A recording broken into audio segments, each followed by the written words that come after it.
Your son is a failure.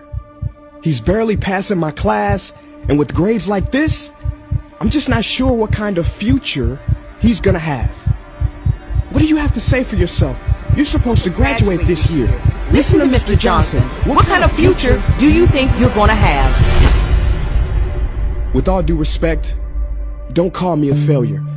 Failure is an event, not a person, in fact. And you talk about the future, Mr. Johnson, but you're not preparing us for that.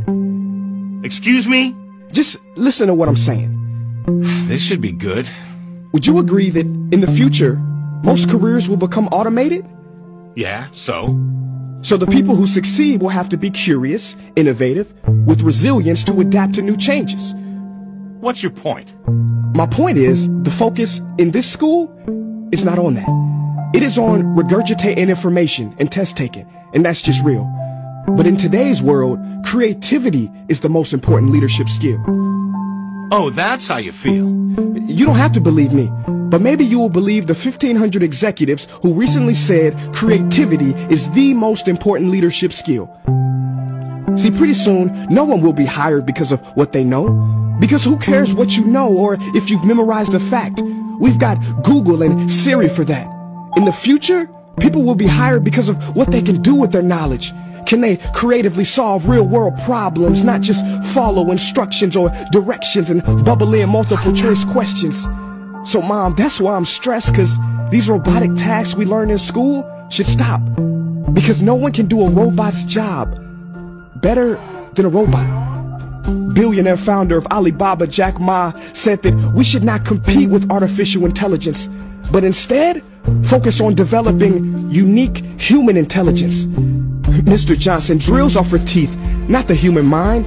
So these repetitive knowledge-based tasks we must leave behind.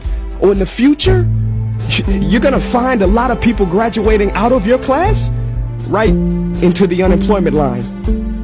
See, many top companies today don't look at grades. Mom, that old way is expiring. Google has been quoted as saying GPAs are worthless criteria for hiring. Founder of Tesla, Elon Musk, agrees. So I say this with unease and sorrow. If you continue to teach today as you taught yesterday, then you rob us students of tomorrow. Mr. Johnson, I'm gonna keep it real with you. Sometimes sitting in your class is tough.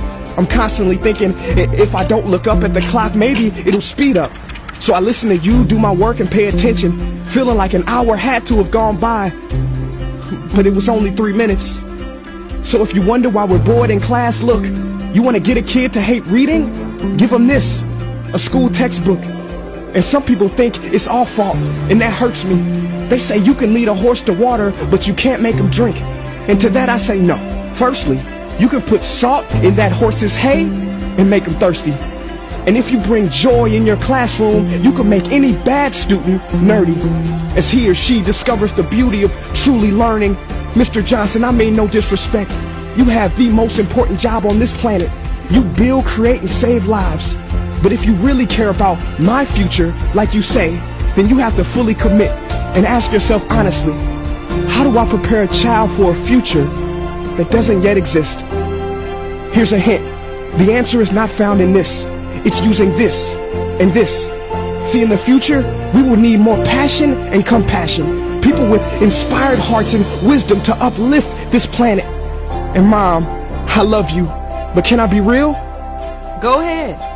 You want to know one of the biggest factors for childhood success?